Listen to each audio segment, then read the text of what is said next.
dedicados como este o híbridos como este. ¿Ok?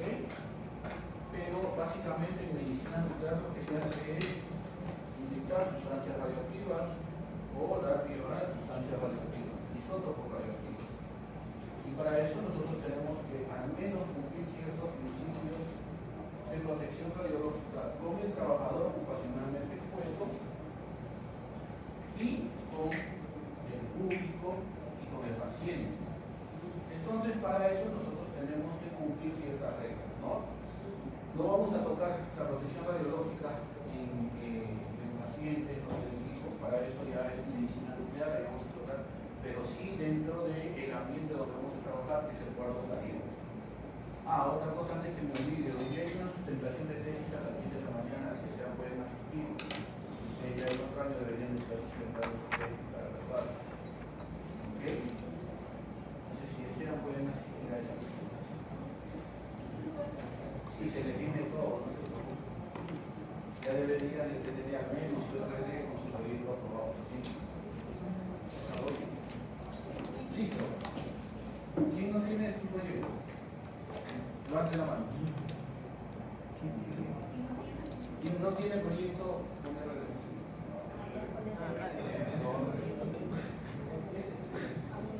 Ahora, o sea, en herramientas del método científico no aprobaron. Fue virtual, ¿no? No fue requisito, sí fue requisito, pero al final se aprobó. Al final presenté el proyecto.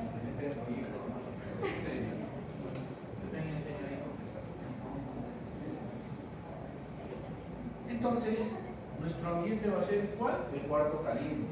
Cuando vayan a la práctica, ustedes van a estar en el cuarto caliente. Y ahí van a encontrar ciertos elementos de explotación radiológica, como estos, los famosos bloques en L.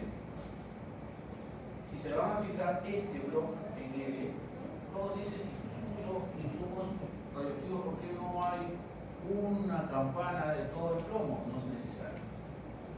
Punto 2.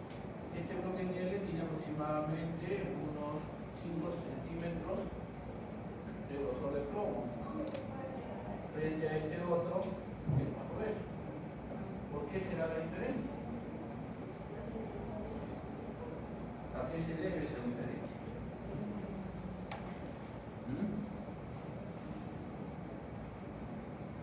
¿Alguien tiene alguna idea? ¿Se podrá usar lo mismo para los diferentes isótopos? Me van a comentar. De acuerdo a la energía que emite la sustancia radiactiva, algunas referencias emiten fotones de mayor energía y otros de menor energía. Perfecto. ¿Entendieron lo que dijo el compañero? Listo. Una clase, maestro. Párese usted. ¿De qué depende? Y tiene razón un punto en el examen. Castañeda, por Castañeda. Me gusta la actitud. Ya, ¿de qué depende? Repita, por favor. Depende de la energía que va a estar emitiendo la sustancia radiactiva. A mayor energía de emisión se va a necesitar lo que es un blindaje de mayor grosor, y a menor energía de emisión de menor grosor. ¿Tiene razón o no tiene razón?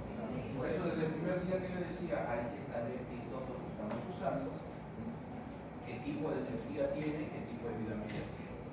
Entonces, si comparo esto con esto, ¿cuál será para flúor 18? ¿Cuál es la energía del flúor 18 después de la aniquilación?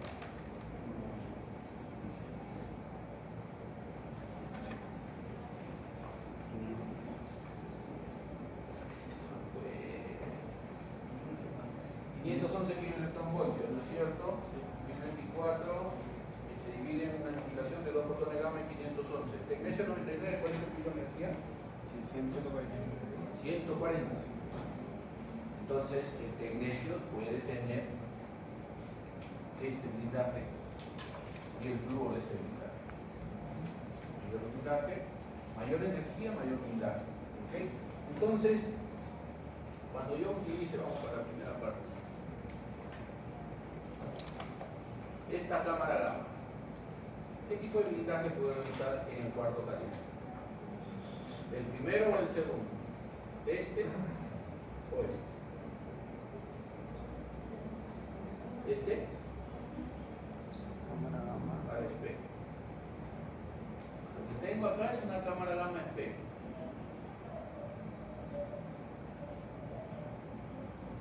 Para este, ¿qué tipo de cuarto de bloque libre puedo usar? Este, primera o segunda. La primera. Claro, fotón simple, 140 kiloelectronvoltios, blindaje más delgado. ¿Sí? ¿Están todos de acuerdo? ¿O alguien tiene duda de eso? Entonces, así es como se va a edificar. Ahora, ¿puedo usar la otra? Claro, puedo usar esta también, me protege mejor. Eso es obvio. Pero ¿cuál es el problema? Costo. Costo. ¿Okay? Siempre se tiene que optimizar. Ahora, hay servicios donde van a encontrar eso, porque están pensando que en algún momento van a tener PET. Magnífico, se puede hacer. ¿Ok? Pero siempre hay que tener que optimizar todo. Así como optimizan dosis, como optimizan la dosis al paciente y todo lo demás, ¿no? En el cuarto caliente también se hacen ciertas cosas como monitorizar IC. Entonces, algunos aspectos de protección radiológica. Lo que les decía, la energía. La energía, 140 kiloelectronvoltios, de tecnicio 99 estable, 511 kiloelectronvoltios. Mayor de la energía va a cumplir estos pasos. ¿Qué significa esto? Ustedes ya lo iban a protección radiológica.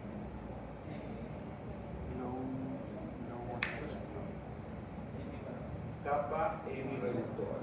Debe reducir la cantidad de dosis al 50%. ¿Esta?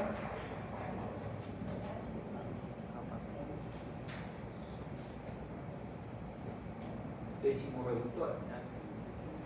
Entonces todos los insumos que están dentro del cuarto caliente tienen que cumplir eso. La capa hemireductora. O sea, todo lo que implica protección tiene que cumplir la capa hemireductora. Y todo lo que implica ya al público la capa decimoreductora. ¿Ok? Entonces, ¿cómo lo entendemos dentro del servicio de medicina nuclear? Dentro de los elementos de protección radiológica. Este blindaje debe cumplir la capa hemireductora o decimoreductora. Hemireductora. El blindaje estructural o de pared decimoreductora. ¿Ok? Entonces, eso es el concepto básico. Hemireductora y decimoreductora. Cumplirá, y está la tarea. Entonces, ustedes van a ir a los centros y van a ver cómo se puede comprobar si cumple o no cumple. ¿Qué harían ustedes?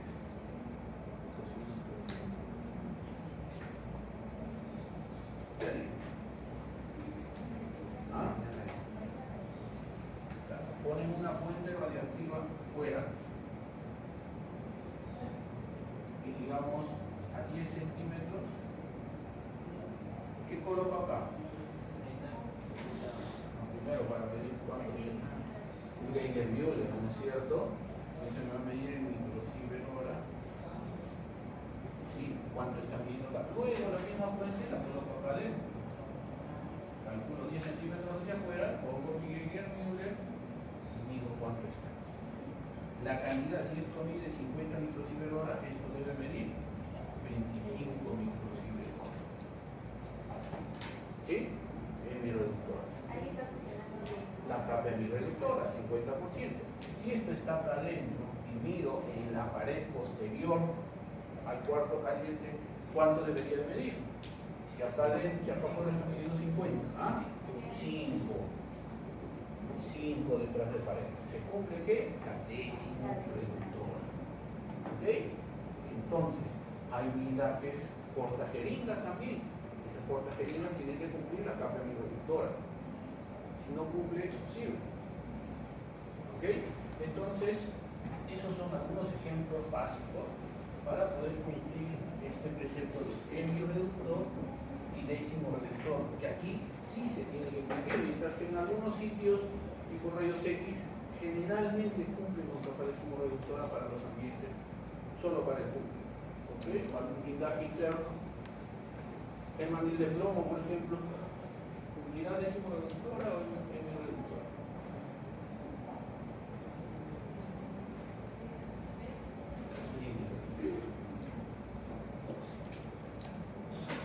La cantidad de plomo, dense cuenta, menos plomo, ¿por qué? Por la energía, ya hemos hablado, ¿no es cierto? A mayor energía, mayor blindaje, ¿sí? Entonces, ¿y por qué la decimoreductora? La decimoreductora, o sea, si esto es un blindaje para P dentro del cuarto caliente, las paredes que deben cumplir o 17 milímetros de plomo o concreto que haga la equivalencia a eso. ¿Ok? Ya los físicos hacen el cálculo de eso.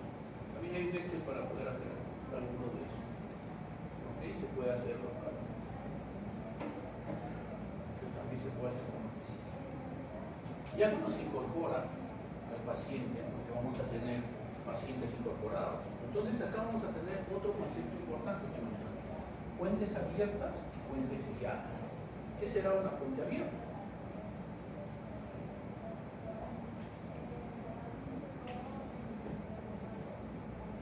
Los famosos viales que contienen sustancia radioactiva y no contienen sustancia. Ahora, otro vial que contiene sustancia radioactiva como cobalto 50. Los dos emiten radiación.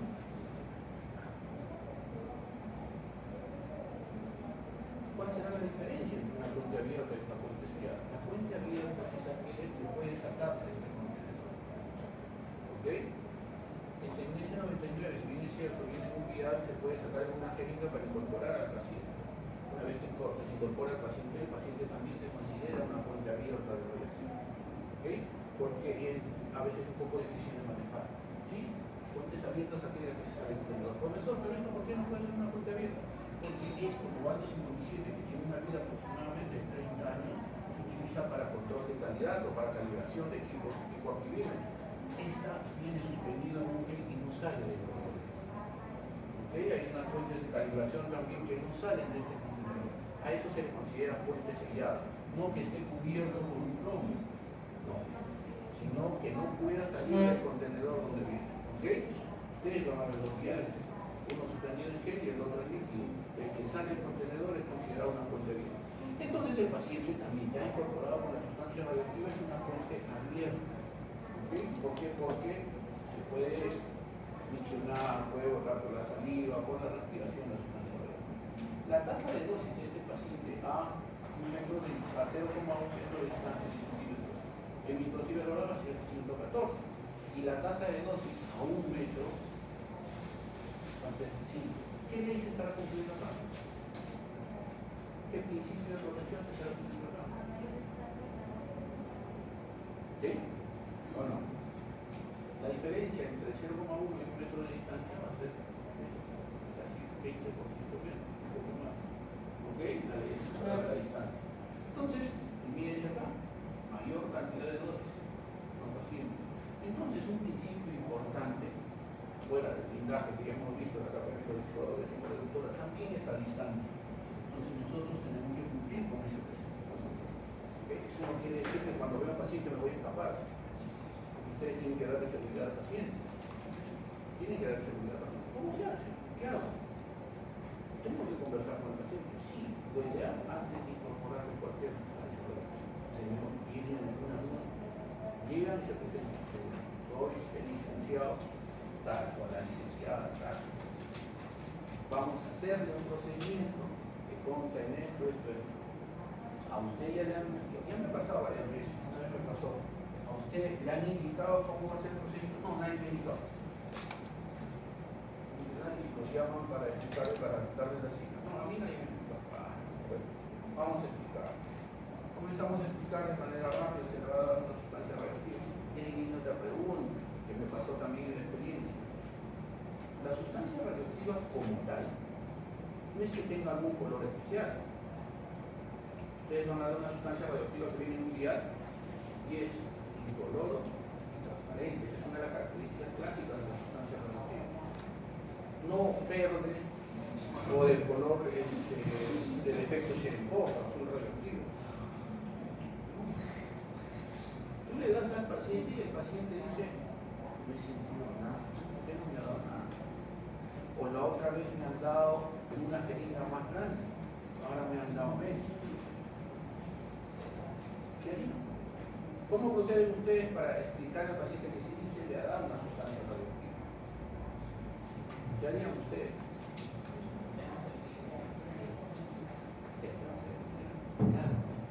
Se acercan con el Geiger-Müller y le dicen, mire señor, se acercan ustedes. Ahora usted, con un sabor. ¿Cuánto? 114, 550 microsievert al centímetro. Usted está incorporado a una sustancia radioactiva. Siempre tienen que usar los instrumentos. ¿Ok? Entonces ya una vez que está incorporada, ¿se hizo la luz? Ya una vez que está incorporada, distancia, 1 metro de distancia. Es más, hay pacientes, de acuerdo a la sustancia radioactiva, ya para que vayan a su casa, se le indica a los pacientes. Usted puede estar en contacto de mujeres embarazadas con niños a 1 metro de distancia. ¿Ok? Y ahí vemos el efecto biológico de la sustancia y le decimos que está tal hora. Depende de la vida media. ¿Ok? Generalmente estos con vida media efectiva y vida media biológica, ahí también va la vida media. Quien tiene vida media más corta, más fácil de eliminar, ¿cierto? Entonces, protección, ya los datos están en el paper que les enviaron, en la parte final de uno de los anexos. ¿Cuánto tiempo tiene que dejar de tener contacto? Y yo he tenido un paciente sometido a FDG. ¿Cuál es la vida media? 109,8, 110 minutos. ¿Sí? ¿Y esto? 6 horas.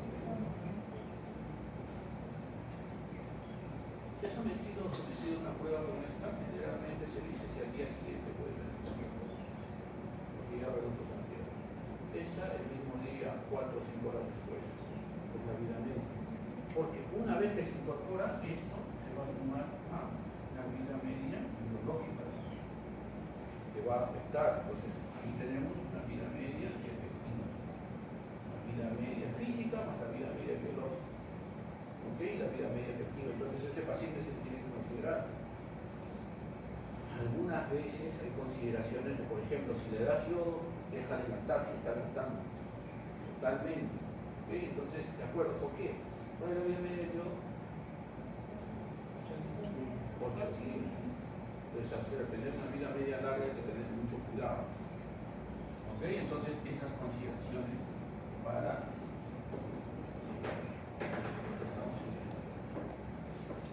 los factores que afectan la exposición médica. ¿Ves? Nosotros, dentro de esto, cuando hacen gestión o gerencia, hacen un cuadro, un diagrama de flujo de un procedimiento que vamos a hacer. Y es cierto, nosotros cuando terminamos hacemos un procedimiento netamente operativo, porque a eso nos dedicamos, somos gestores, hasta que llegamos a un cargo directivo. Pero cuando vamos tenemos que tener en cuenta cada uno de los pasos, porque en cada uno de los pasos puede haber algún error, ¿no? ¿Dónde están los errores de protección? ¿No es cierto? Solicitud de examen de tratamiento y respuesta. Siempre evaluar la solicitud del estudio. ¿Ok? Porque muchas veces el médico escribe mamografía ósea, pero ya vamos a aprender que son diferentes tipos de mamografías óseas. ¿Ok? Y quienes tenemos que saber, así como hay, ¿no? qué tipo de isótopo usar, se equivocan a veces. ¿Ok? Quieren un fosfonato, no para mamografía ósea, sino para un problema cardíaco, amiloidosis. Los dos usan el mismo fármaco, sino que el proceso de marcación es diferente. Entonces, ahí va normalmente dos, identificación del paciente, al cual le vamos a inyectar una sustancia radioactiva. Sería lindo, por ejemplo, el trabajo en clínica de Gao, ahí sí les damos un brazalete al paciente con el nombre del paciente, entonces uno identifica ahí. No es como en otros sitios, porque nos pasa, estamos en el estado, vamos a, por ejemplo, a un centro y llamamos paciente Ramírez. Tiene un paciente que se apellida Ramírez, pero el apellido materno. Y viene. ¿Por qué? Porque está como 50 personas quien asumen que lo están llamando, que es el mismo procedimiento y que lo van a atender más rápido. Nadie es el peruano. Ya una vez que está dentro de una atender, tiene que hacerse sino por qué. ¿Sí o no? Pasa todo. Y ha pasado un error. No se ha identificado bien al paciente porque era Ramírez, sí, era una sala contigua de medicina nuclear con laboratorio clínico. Ese paciente venía a tomarse una muestra, no venía a que le incorporen una sustancia radioactiva.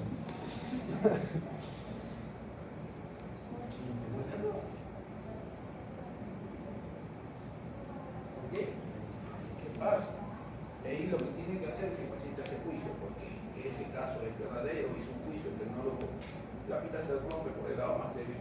Ahora hay otro asidero legal. Échala acá. Yo lo fastidio a los doctores, ¿no? Me dicen, doctor, vamos a poner el sustancia en control. No, vale, no. Bueno, se va a la cárcel, no, el tecnólogo. Se va a la cárcel, porque la responsabilidad de todo el proceso es del jefe de servicio. Pero quien inocula tiene una responsabilidad compartida. O sea, si a él le tocan 10 años, a ti no lo va a tocar un año. No hay que pensar, pero hay que tener cuidado con eso. Porque, bueno, yo no sé, yo les digo, no, mire doctor, quien va a la cárcel es usted, sin consentimiento, informado está su, no es el mismo, está su no. Ya con eso se pone a pensar por eso. Yo tengo una charla, no sé si en algún momento la podemos hacer, que se llama bioética y protección radiológica. Tocamos todos estos tipos, pero desde el punto de vista de los dilemas bioéticos, que también tiene que ver mucho. Entonces, si no identifican bien un paciente, se le puede incorporar una sustancia radioactiva, es normal. ¿Ok? Y el paciente no puede hacer juicio. Si tiene que le estar pensando en incorporar la sustancia radioactiva y llama a la televisión, no, a este paciente le va a pasar algo, le puede dar hasta cáncer. Eso es lo que dice. Y el abogado, en su juicio te va a decir, sí, le puede dar cáncer. ¿Cómo sabe usted que no le puede dar cáncer? Siendo las sustancias radioactivas como tal, en la mala información, producen ese mismo. O sea, porque ese paciente tiene antecedentes que le haya apuntado eso. Todo puede suceder, solo por identificar mal al paciente. Entonces hay que tener bastante cuidado con eso. Si le da sustancias radioactivas si el paciente está embarazado, principio de beneficencia, sí o no.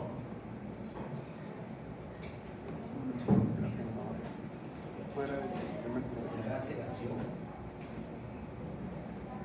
sí o no. Hay que agotar todos, hay que agotar todo. Si el paciente colabora, muchas veces dicen, sedación porque es más fácil, porque ya lo dormimos y vemos la prueba.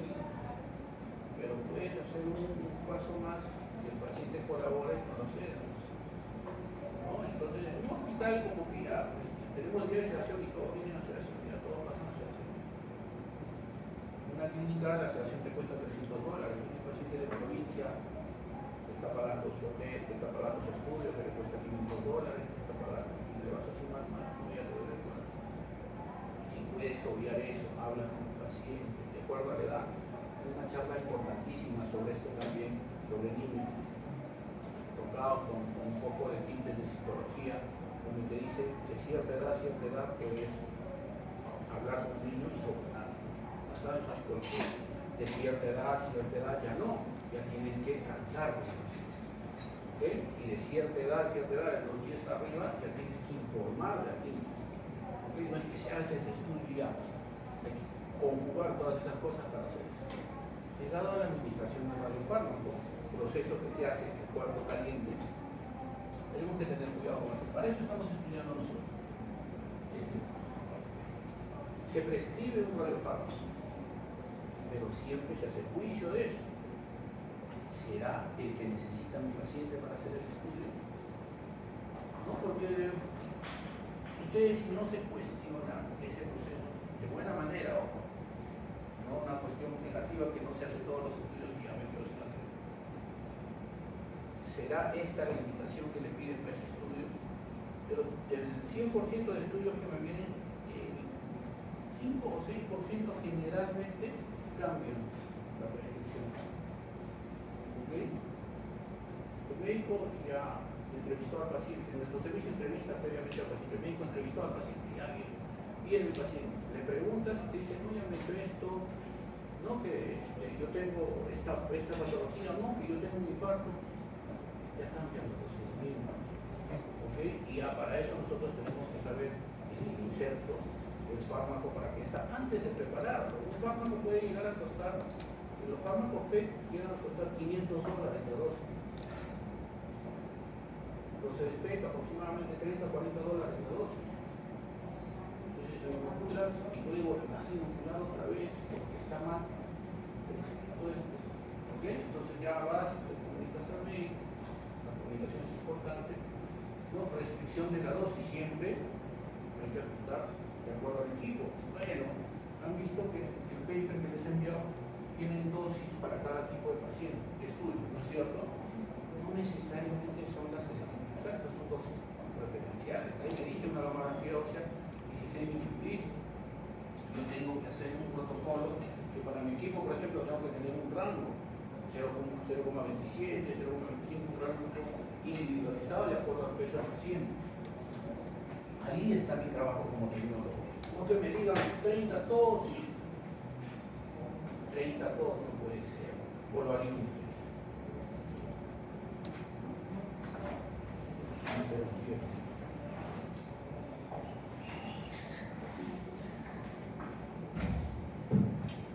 Condenada. ¿Quién me va a grabar? ¿Ok? Restricción de la dosis. Y esta dosis, si se restringe, si se disminuye, se tiene una buena dosis, señorita, acaba de entrar recién y está entendiendo. Por favor.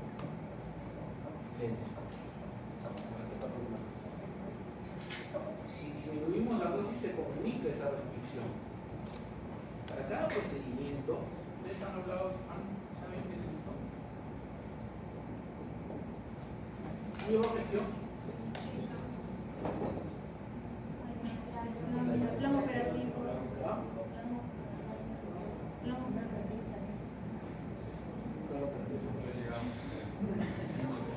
Dije gestión y todo no es lo mismo sector. ¿Qué sector? Protección radiológica llevo ahí. Tampoco. Trabajo operativo. O lo confunden, ¿no? Pero los delimitantes lo llaman así. Terapia ocupacional.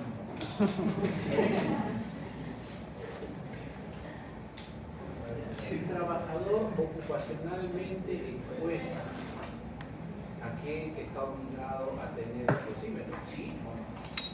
Algunas veces nosotros los tecnólogos ya le cambiamos hacia nosotros, le ponemos profesional ocupacionalmente expuesto. Pero para el IP no todos son profesionales, entonces le ponen trabajador ocupacional. Entonces, ¿qué tiene que ver con esta locura en gestión? Esto se llama procedimiento operativo estándar. ¿Ok? Y en cada servicio, todo este proceso debe de tener cada parte, estamos hablando de un procedimiento operativo estándar. Entonces, cuando lo ideal, cuando ustedes van a llegar a un servicio, bueno, ya han sido calificados, bienvenidos, ustedes van a trabajar en el servicio, les dan un file así, pónganse a hacer un procedimiento. Ideal. Entonces, ya, pues tienes el procedimiento, profesor, tengo que hacer una radiografía cardíaca. El procedimiento está ahí. Todo está en el procedimiento. ¿No? Porque estamos mal acostumbrados. Ya, y eso es un término que se utiliza para protección radiológica en salvaguarda de la garantía de calidad. Eso se han escuchado, ¿no?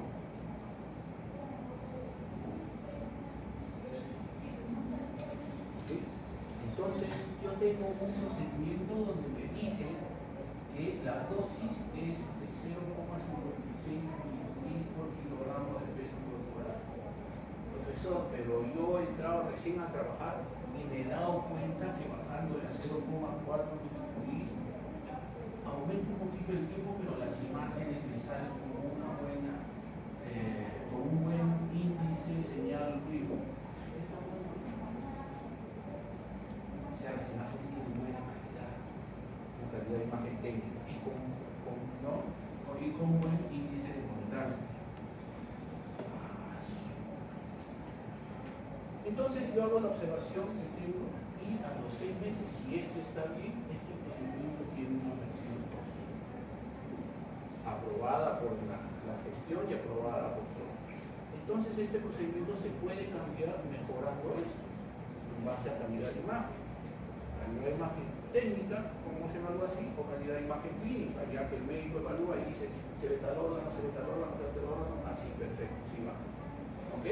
Pero es así como desde el punto de vista la protección radiológica, yo debo de tener estos procedimientos, cómo se cambia, cómo mejora. Entonces estoy haciendo procesos de calidad.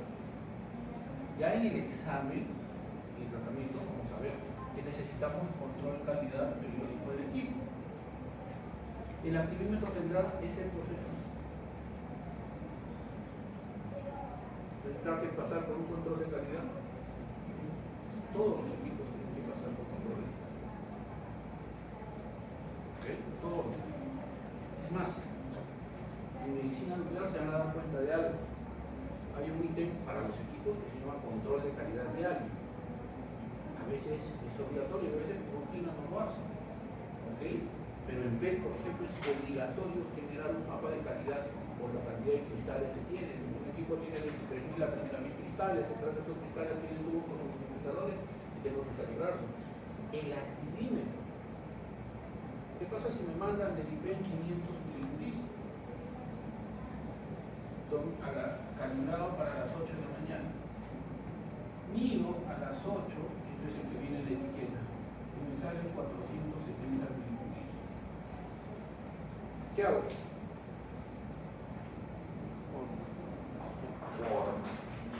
Forma. Veo a las 2:30 de la mañana cuando tenía. Y a partir de aquí hago el cálculo. Tal vez el calibrador que ven esté mal.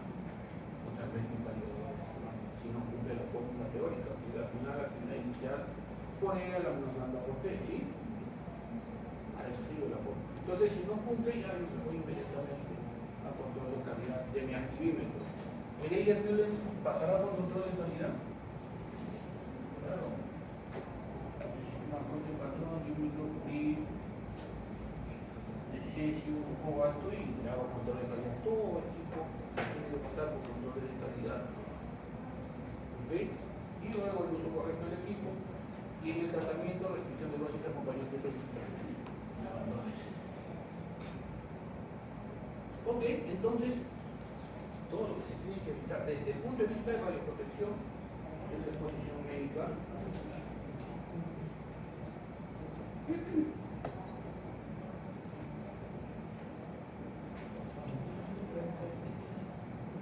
Lo otro no les estoy diciendo, pero va a estar en la clase, pues en la clase de exposición médica, pero para la parte de protección, para la parte de medicina nuclear, para la parte de medicina.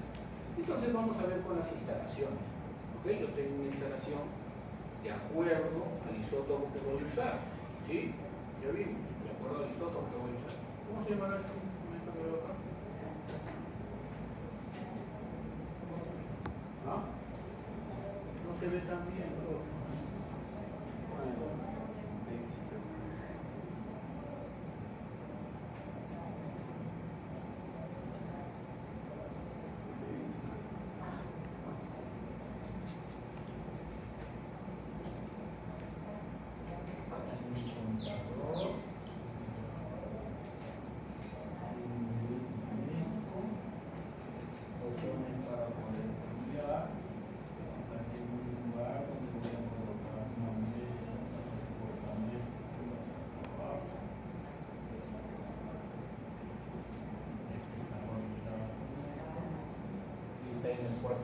¿Cómo se llama?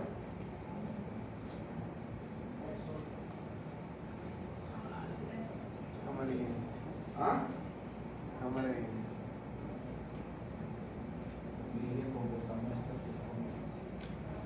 ¿Cómo se llama? Activímetro, contador de pozo. Activímetro, contador de pozo. O calibrador de dosis. Es lo mismo. Activímetro, contador de pozo o calibrador de dosis.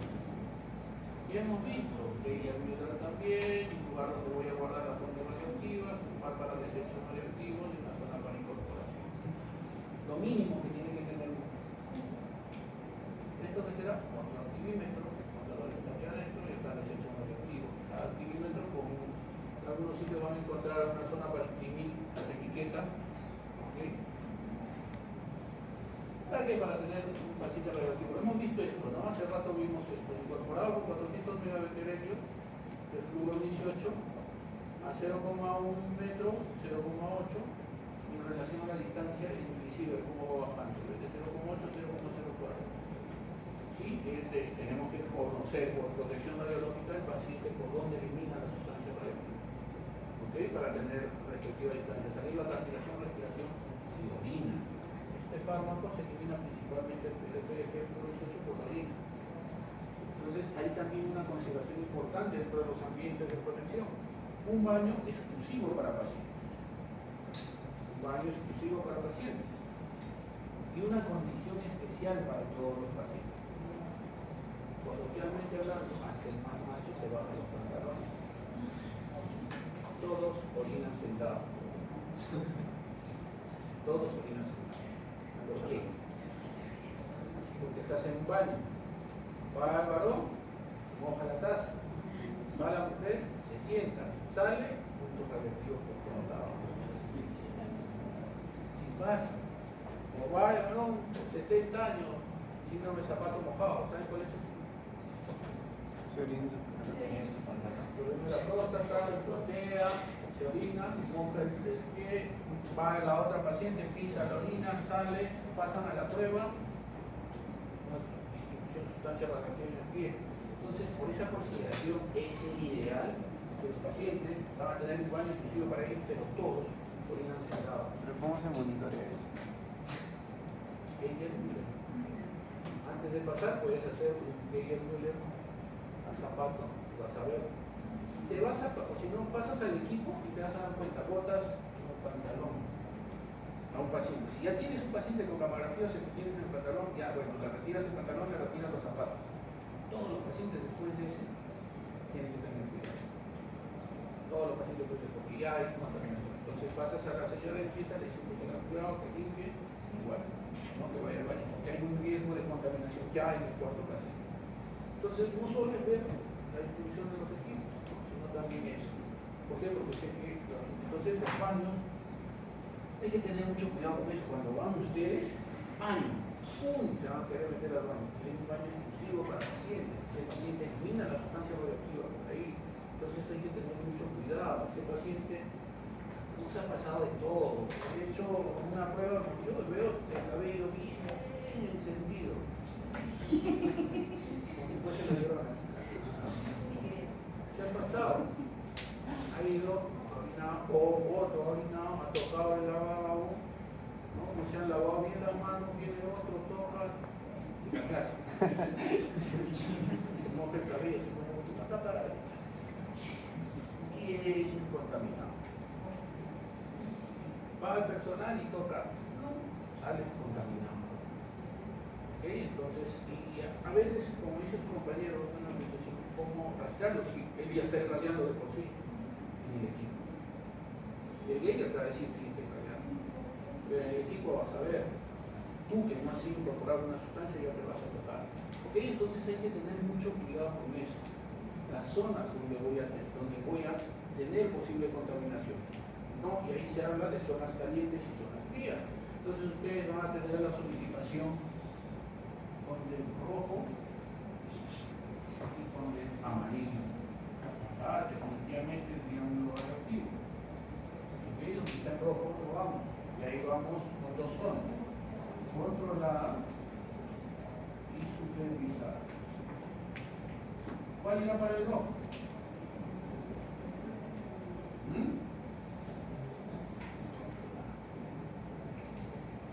Cada uno cuando vaya a su práctica va a ver si hay de esto o no. ¿Okay? Entonces las zonas que están con el rojo van a ser las zonas donde hay la mayor posibilidad de contaminación, y ahí también tenemos que ver la distribución de un ambiente de medicina nuclear. Si esta es la salida al público y acá está recepción del paciente, ¿no? La distribución es que vaya de la zona más caliente a la más fría. ¿Ok? Caliente no por el calor, no porque está allá más aire acondicionado que acá, sino porque acá se colecta más sustancia radioactiva. ¿Dónde quedará el cuarto caliente entonces? Más al fondo. Desechos radioactivos, más al fondo. ¿Ok? Zona más caliente. Ya próximo a esto, la sala de equipos y la sala de control que pueden estar ahí.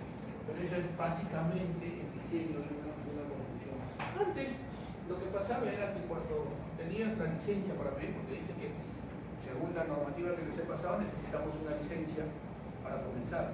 Pero antes la normativa era, tú tenías el ambiente y pedías la licencia. Ahora, antes de hacer la licencia tienes que pedir el requisito, tienes que ver dónde va a estar la distribución, tienes que hacer, profesor, pero si todavía no han construido, hacer un cálculo teórico, ya sea un físico o si ustedes están preparados en dosimetría, si quiere podemos tener una charla. Yo hago la dosimetría de mi servicio, la dosimetría del profesional, ¿okay? Y en distribución tiene que ver eso, ¿no? Esta disposición. Es interesante que nos ayude a poner los datos, los cálculos, y puede hacernos la equivalencia en plomo, la equivalencia en concreto, ¿okay? Y varitina también. En sí, el principio fundamental es que cumplan la capa entre reductor y la decimorreductora y saber dónde tiene que estar, ¿no es cierto? Básicamente eso, ¿ok? Y entonces todos tenemos que observar esto cuando entramos a un servicio de medicina nuclear. ¿Por qué? Porque si está en rojo hay un mayor riesgo de contaminación y ahí es donde tengo que pasar menos tiempo, ¿sí? ¿Dónde estarán las fuentes radioactivas selladas? Cuando caliente, una zona donde tiene que estar arreglado, y en esa zona hay mayor riesgo de contaminación, hay que tener cuidado con eso entonces, ¿ok? En la sala de adquisición el riesgo es menor, ¿ok? Pero siempre equipamiento de protección radiológica. Entonces tenemos que hablar de blindaje, porque ya hemos hablado de distancia, tiempo y blindaje, ¿no es cierto? Hemos hablado de distancia, hemos hablado de blindaje, ¿cómo haré con el tiempo? ¿Qué se les ocurre a ustedes?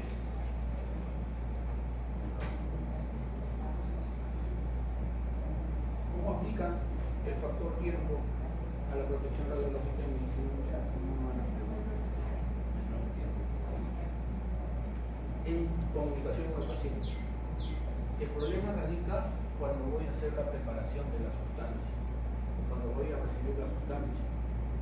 ¿Okay? Para eso, por protección radiológica, lo ideal es que ustedes hagan práctica sin sustancia radioactiva, o prácticas en frío, para evitar que cuando estén manejando, porque van a manejar blindajes, y no es lo mismo, ¿okay? No es lo mismo llevar este servicio en la mano que llevar estos blindajes de plomo, ¿okay? Con una jeringa adentro y tener que estar inyectando al paciente, ¿okay? Porque eso puede hacer que más mis nervios puedan que gotee y pierda una dosis.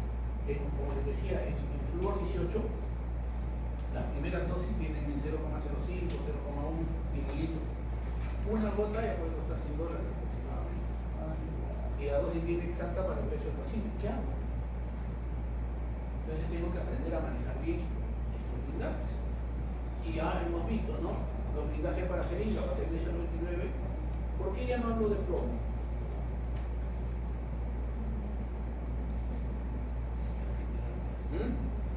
¿Habrá alguna diferencia? ¿Será mejor, peor?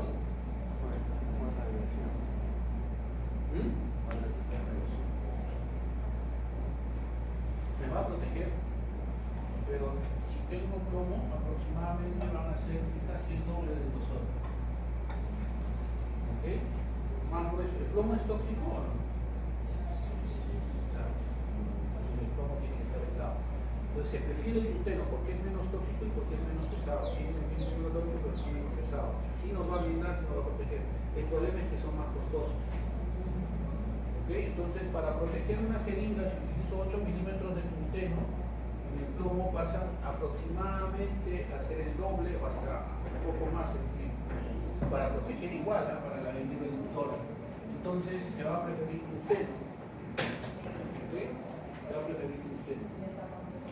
Porque vamos a ver, sin blindaje, con blindaje, ¿cómo nos cubre? Sin blindaje, 8 milímetros de gluteno, 2 milímetros de gluteno para los tipos de blindaje. ¿Ok? Entonces disminuye la cantidad. Ya ves, con 8 milímetros disminuye la cantidad, con 2 milímetros parcialmente, más allá del 50%. Y aquí habla del Perpex. El Perpex es como el acrílico. ¿Okay? Entonces el blindaje acrílico servirá para algo. ¿Servirá para algo? Características de los isótopos.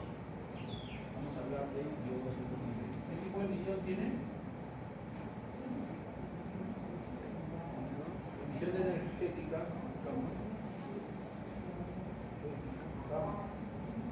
Gamma para diagnóstico.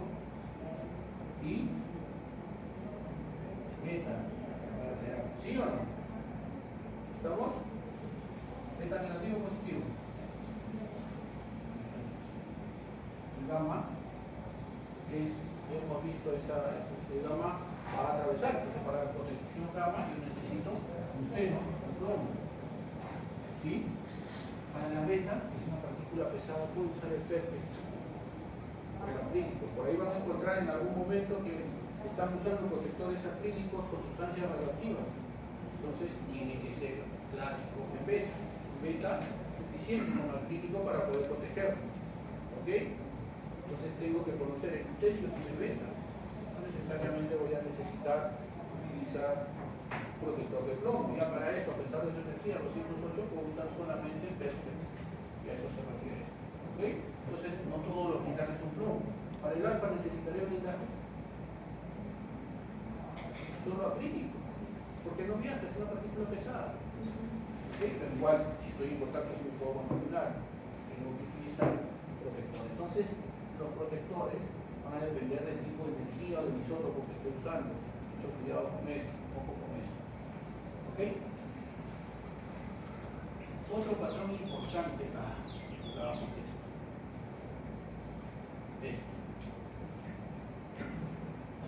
¿Ok? Hay que tener mucho cuidado porque los blindajes o protectores son pesados. Si me viene un vial puede llegar un protector aproximadamente hasta de 15 kilos, 12 kilos. Mucho cuidado con el manejo de eso, hay que tener cuidado, punto de apoyo, ¿no? Van a haber portajeringas que son como esto. No es Skoll ni es Burdojo, por si acaso. Acá adentro voy a tener la jeringa y como es de plomo, va a estar dentro de esto, ¿ok? Pesa. Es bien pesado, entonces tienen que tener cuidado con el manejo de la manipulación de eso. ¿Ok? Por ahí que le diga al licenciado, por favor, puedes sacar la sustancia y medirla. En cuanto lleguen, siempre, ya no hay sustancia radioactiva, si puedo agarrar para más o menos ver cuánto estamos. ¿Ok? Van, pez, bien, el pez, allá sí lo puedo manipular con una mano, sí lo puedo manipular con dos manos. Me pongo en el punto de apoyo, siempre económicamente hay que tener cuidado con la espalda. ¿Ok? Entonces, cuidado con el manejo porque sí hay varios elementos que son un poco pesados. La elaboración.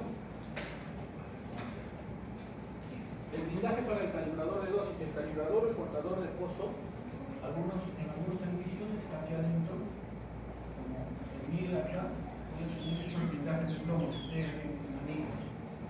¿Okay? Para poder proteger también la parte inferior. Entonces van a encontrar algunos blindajes ahí, no se sorprendan. Listo, en la manipulación. Lo que nosotros vamos a hacer es calcular la sustancia y para eso vamos a usar guantes. ¿Qué tipo de guantes? ¿Okay? Van a leer la tesis. Esto es cuando empezamos. Miren qué tipo tienen. Quirúrgicos. ¿Okay? Quirúrgico. El quirúrgico lo puede alcanzar para tener una ventanita. No hay problema. Pero cuando ya usamos yodo 231 que tiene beta, el quirúrgico, porque es muy poroso, no se usa. ¿Se usa qué tipo de guante? Nitrilo. Y para yodo, ¿me servirá igual que magnesio? Sí. Entonces, el más recomendable es el guante de nitrilo. ¿Okay? Lo venden por caja, no hay ningún problema. O sea, se puede manejar los guantes de nitrilo. Forceps o pinzas para manejar viales. ¿Ok? ¿Ok? Y otra consideración importante, llenar la jeringa solo al 50% de su capacidad. No más allá. Porque si vamos a utilizarla en algún sitio, uno, porque si van a colocarlo dentro de los protectores, no va a alcanzar todo el sistema de protección. Dos, si van a colocarlo dentro de los portajeringas, estos solamente te asumen hasta el 50%. Después la tapa no cierra y si usted presiona, te puede salir el material hasta el capuchón o puede usar y contaminar. Tres, cuando yo meto esa balaje al activímetro, cuando está más del 50%, tengo un volumen alto, la geometría de lectura del activímetro no me va a ir bien. ¿Ok? Entonces hay tres puntos de apoyo para poder utilizar esta regla del 50%. ¿Ok? Entonces, ya sabes, ley de protección del reloj, los guantes, pinzas. ¿Por qué se usa la pinza? No lo puedo agarrar con la mano. ¿Para qué usar la pinza? Claro, y distancia. Le da más distancia. Mientras más distancia tenga con la sustancia radioactiva, no tengo contacto con el plasma. ¿Ok? Entonces, distancia. Distancia tiene que brindar. Piensen siempre en eso. Ahora, el menor tiempo posible. ¿Ok? La impresión de la actividad, todo tiene que estar registrado. Generalmente todo lo registramos. Y las superficies de trabajo. Las superficies de trabajo en un cuarto caliente tienen que ser superficies lisas. En el piso tiene que ser superficie lisa y no se asume que los pisos tengan mayólica. ¿Por qué? Porque habría espacio. Claro. La fragua, los espacios entre mayólicas son porosos. Si cae una sustancia ahí, una gota ahí, descontaminar, terrible. Se pide superficies lisas, que sean fáciles de contaminar. Paredes con pintura epóxica, porque albergan menos polvo. Superficies de trabajo con paredes lisas, lo ideal es que estas paredes de la superficie o mesa de trabajo sean de acero quirúrgico o de algo liso y que contengan estos elementos. Es un papel absorbente. ¿Pueden usar el papel absorbente en la cocina? Podría ser. Pero por ejemplo nosotros teníamos, ya lo estamos importando, un papel absorbente doble capa. ¿Ok? Este papel absorbente doble capa que tenía, por un lado era magnesio y por el otro lado era plástico. Caía la gota, se quedaba ahí, ya no pasaba hacia atrás. Entonces, ¿cómo me doy cuenta que hay una gota en esta superficie del trabajo? Están mis blindajes para diferentes tipos de heridos, o más para acá. ¿Cómo me doy cuenta que se ha contaminado acá?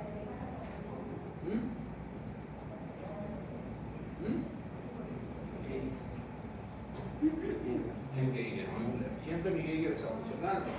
Ingreso 10 microsievert hora. Estoy ingresando a trabajar 10 microsievert hora. Ese es el fondo radioactivo. Llega sustancia radioactiva, espero termina, y luego ya con sustancia radioactiva 20 microsievert hora que se mantiene. ¿Qué pasa si mi fondo en el Geiger llega a 50, 60? Ya hay contaminación. Hay que buscar la zona donde está. Y generalmente son estas superficies de trabajo. ¿Ok? Generalmente. Ahora si van a ir a la ventaja que ustedes tienen que van a ir a los hospitales y van a poder observar todas estas condiciones en las diferentes clínicas. ¿Ok? Para luego administrar. Y aquí va otro patrón importante. ¿Qué observación le hacen a esta imagen? Desde el punto de vista de protección radiológica. ¿Todo está bien? ¿El proceso está bien? Mira, aquí no importa jeringas, no pongo jeringas, perfecto, tengo un coche para darme distancia, voy a llevar la cajita esta con la portajeringa y la sustancia que va acá adentro, como ustedes están viendo acá, la jeringa adentro es un protector radioactivo y luego a inyectar la sustancia. ¿Ah? No tiene otra. ¿Qué le agregaría o qué le quitaría? Una extensión para dar una distancia. Puede ser. Puede ser. ¿Alguna otra observación sobre esta imagen? ¿Está todo bien? Poner algo plomado. Un biombo plomado. No. Uno creo que es de la cintura para abajo. Un mandril plomado. ¿Cuánto me protege, manito? Buena pregunta. 0,5. Es equivalente de 0,5 milímetros de plomo. Ese es el martillo clásico. Es un equivalente de 0,5 milímetros de plomo. Que tenga plomo, es un material que va a equivaler a eso. ¿Cuánto me protege? Este es el mandil plomado que utilizo en rayos X convencional. ¿Sí? La etiqueta de acá la van a encontrar equivalente a 0,5 milímetros de plomo. ¿Hasta cuánto me protege ese mandil? ¿Sabes? El mandil plomado me protege de acuerdo a la energía y de la radiación primaria y secundaria. Acá que tengo primaria. ¿Protegerá? 1. Primer punto, no me protege, radiación primaria. 0,5 milímetros de plomo, ¿cuánto brinda eso? ¿No se acuerdan? Hasta 110 kiloelectronvolts. ¿Cuánta energía tiene el magnesio? 140 kiloelectronvolts. ¿Me olvidará? No. Más bien me va a generar radiación secundaria para mi cuerpo, ¿sí o no? Lo usaré. ¿Qué? Listo. Pero otra cosa que no ven acá. No está usando el protector. ¿La jeringa? Tiene un protector de jeringa. Acá no lo está usando. Aquí no se ve. Este mismo observador, hágale zoom, profesor. Aquí se ve. Ahora sí. Ahora sí. Le voy a decir, acá está, pues. Ya.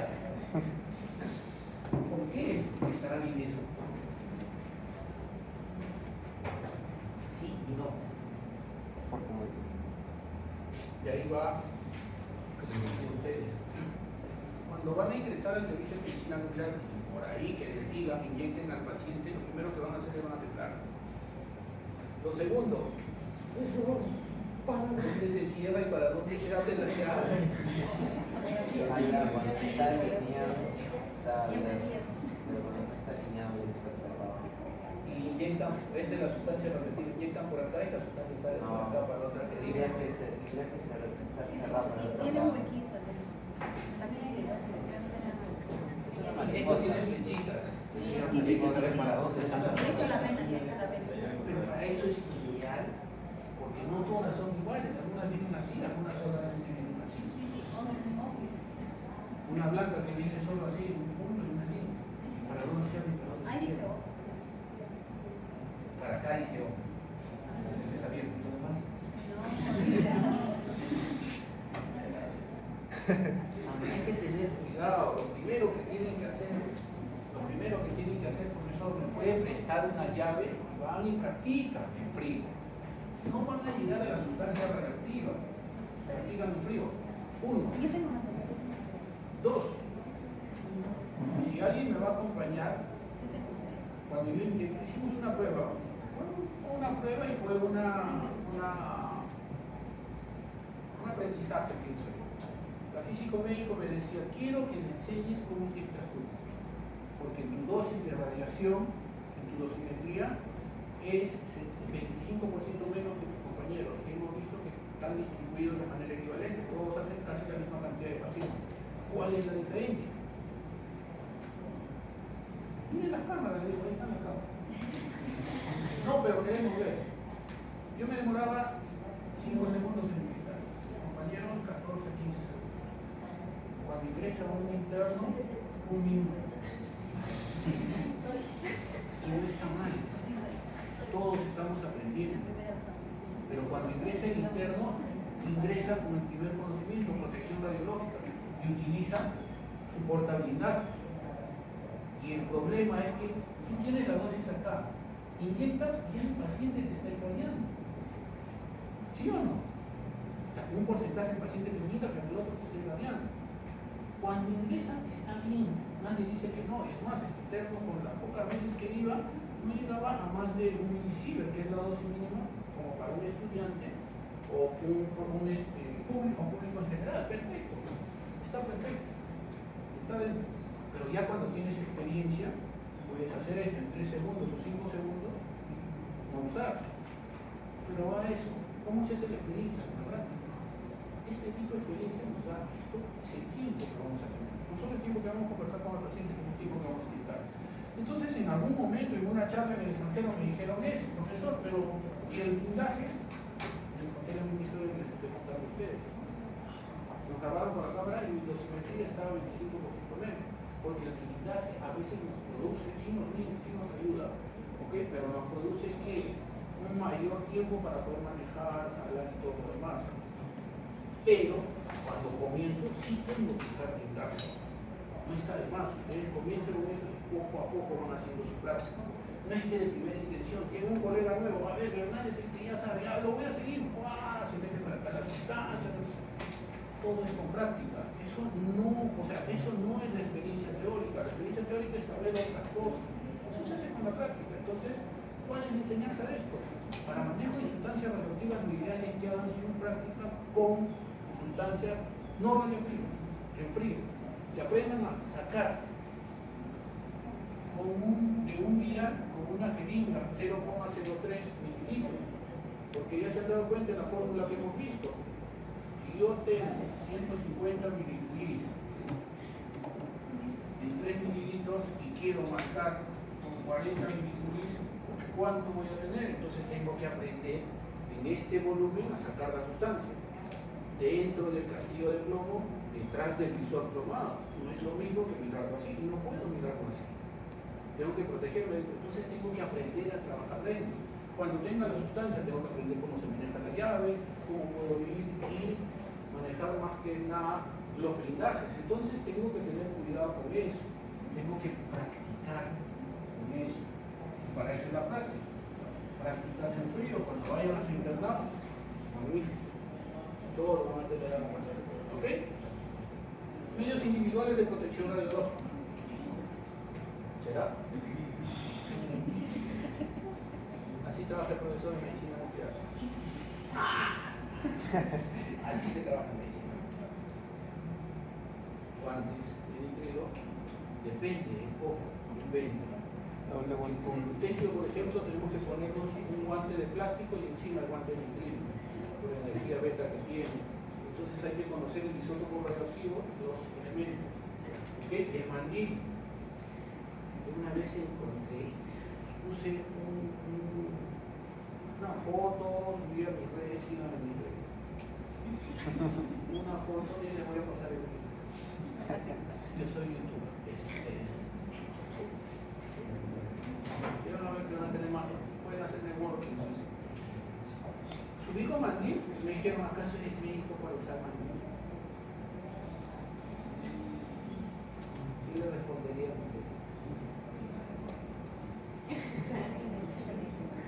hay que usar las palabras claras en el concepto claro. El cuarto caliente es un laboratorio de marcación de isótopos, marcación y manejo de isótopos reactivos. ¿Y en el laboratorio qué se usa? El mandil, ¿por qué? Se puede ubicar. ¿Por qué usar el mandil? ¿Por qué usar el mandil? Facilitar la ubicación de contaminación. Sí, contaminamos por usar la vida. 1, 2. Los brazos. Perfecto. ¿Se dan cuenta que el mandil es largo y me va a proteger todos los brazos? Me pongo el guante por encima del mandil y estoy protegido todo. Por contaminación. Entonces, esto es un mandil, porque yo trabajo en un laboratorio de marcación y manejo de isótopos radioactivos. Respondí a sus preguntas y no soy médico, soy licenciado en neurología. ¿Está bien? Perfecto. Entonces, estos son los elementos de protección radiológica. ¿Sí? Eso más mi experiencia en el manejo de isótopos. Experiencia. Eso es práctica. Eso no es que ya estudié, que sé que isótopos no es una movilidad. Tienes que practicar. Cuando veíamos esta imagen de acá, tengo hasta que conocer el isótopo. Si estoy usando magnesio, no puedo usar extensión. Lo que me decía mi compañera, para darle distancia puedo usar una extensión y una bomba para inyectar. Cuando uso tecnesio, inyecto directo a la vena, porque la sustancia radiactiva se impregna en el catéter, se impregna acá, y si estoy cuantificando, si he medido cuánto le estoy dando al paciente, tendría que medir cuánto se está quedando en la vía, porque se está quedando en una parte de la sustancia. Cuando uso flúor, enjuago con 2 jeringas de suero, ya no dejo contaminación en la zona. ¿Ok? Entonces, también esos son efectos de conocer qué isótopos estoy usando, ¿no? Algunos se impregnan a las. Entonces, por ejemplo, viene un paciente, ya les dije, con tecnesio 99, la inyección directa a la vena.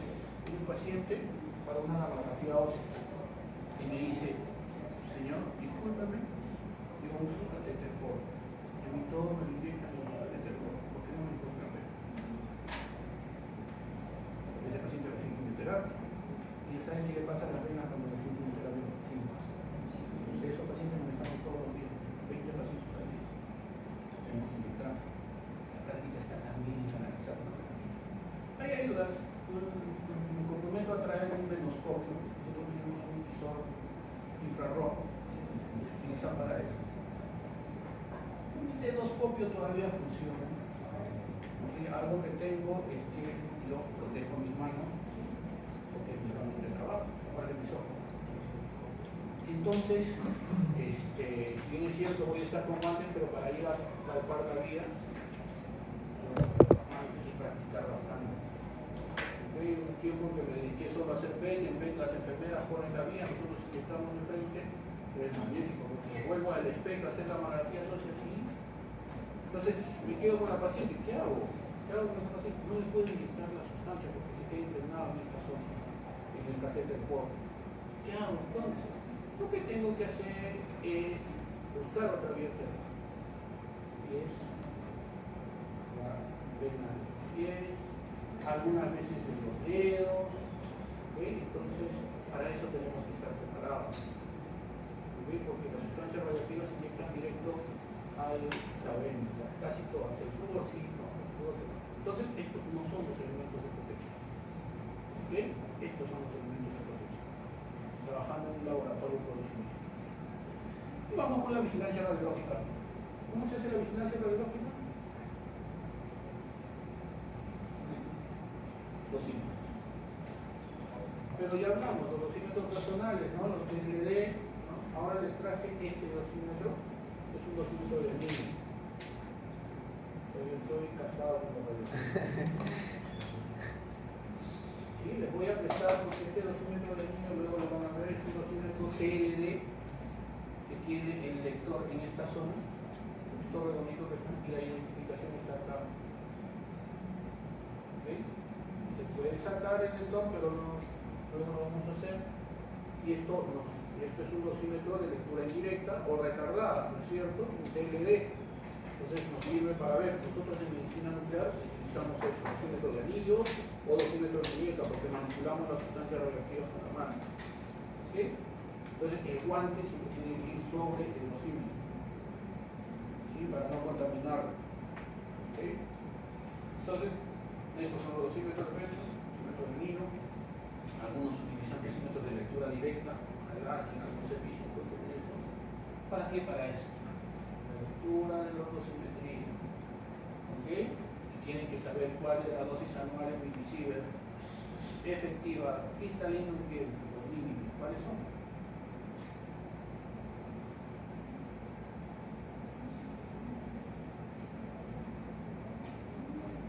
Cristalino 150, 10.500 en milisievert y la dosis efectiva hasta 5 con dosis de alerta, pero 20 es el límite máximo.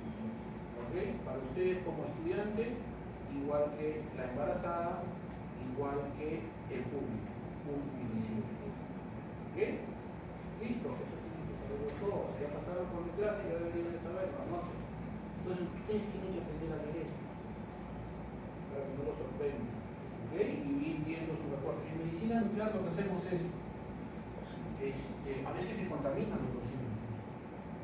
Se pueden contaminar y nos sale una dosis alta.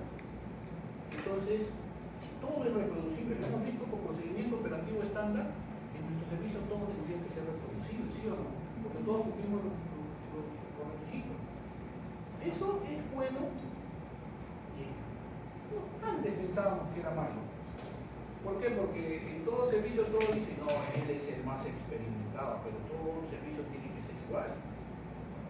Y si entra uno nuevo, va a entrar a retrasar las vacaciones de todo tiene que ser reconocible. ¿Sí o no? ¿Están con ese concepto? Porque ese es el concepto de calidad. O sea, todo estudio todos los estudios tienen que ser reconocibles. ¿Okay? Pero lamentablemente cuando van a un servicio no los enseñan, no les capacitan, te preguntan al licenciado más experimentado, debería descartarse. Yo descarto eso y voy y veo que todos mis compañeros, todos somos estándar, todos hemos atendido a 50 pacientes en el mes, esta dosis debería ser casi la misma. Y si sube hay un tipo de contaminación. ¿Ok? Entonces para eso, no voy a esperar que venga el físico y me diga, pues, tú estás contaminando esta área. Como uno puede, no sé, es cuestión de cada uno, y cada uno tiene que saber leer los reportes de los individuos. O todos tienen que saber, no es que yo uso dosímetro, qué bonito, ya tiene mi nombre, toman fotos con la red. Veo los internos orgullosísimos con su nombre y su dosímetro, mi primer día de mi primera chamba, todo con su fondo. ¿Cuánto de dosis acumuladas tiene? No sé. No sé. Al menos M, pues ¿qué significa M? ¿Cuál es el rango que tiene para que salga M? ¿No? ¿Cómo llegaba a estos tres? ¿No? Entonces todas esas consideraciones se van a usar. Bueno, si bien es cierto, casi siempre van a tener M cuando estamos en tomografía o rayos X, donde ya tienen descartar el uso de los cínicos y de ahí viene descartar el descanso por radiación, que es lo que les va a afectar en el futuro. Pero siempre hay que saber qué es lo que estamos usando y por qué. Ya hablamos de dónde se usa el dosímetro y por qué, ¿cierto?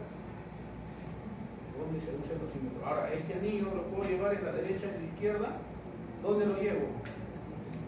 En el dedo donde se recibe el matrimonio. Porque estoy casado con la radiación. ¿Ah? En el que sea más, en el que tenga mayor manejo. Si tú eres zurdo, el diestro tiene que ir a la derecha. ¿Ok? ¿En cualquier edad? Generalmente en el meñique ocular. ¿Ok? Algunas veces, algunos nos decían que tenía que usar el índice. ¿Ok? Porque este manipula salud. Ahora, en el país ya no hay muchos de estos dosímetros benignos. Pero lo que sí hay son dosímetros de muñeca. No me he encontrado bastante de eso. Y nosotros hemos descubierto que los dosímetros tienen que ir debajo del guante. Con el guante encima del dosímetro, para no contaminar. Está contaminado el guante, se retiran y los dosímetros no se contaminan. ¿Ok? Porque si no me estaría dando una falsa lectura. Entonces todas esas consideraciones tienen que tener en cuenta. Los puestos de trabajo, inclusive ahora, ¿no? Estos monitores de ambiente pueden ser utilizados. ¿Ok? Tenemos por ahí una tesis hecha de ahí donde nos van a decir cuánto es la tasa de exposición o aumento de distancia para el ISO 99. Antes tarde una colega de Villarreal hizo una para flúor 18.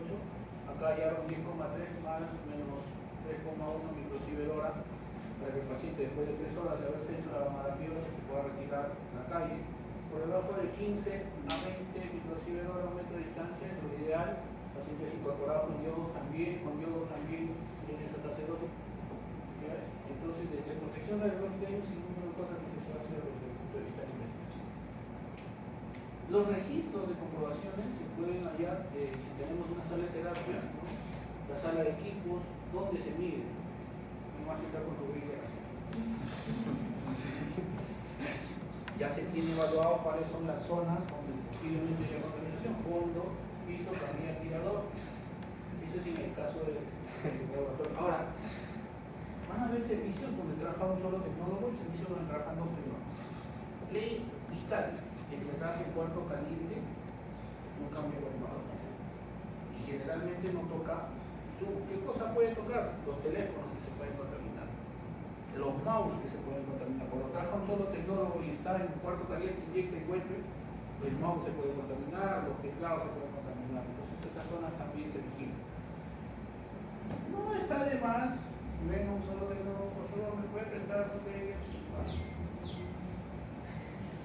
los teclados, a veces las manos, ustedes que tocan alguna superficie, consideren que toda superficie que sale del cuarto caliente está potencialmente contaminada.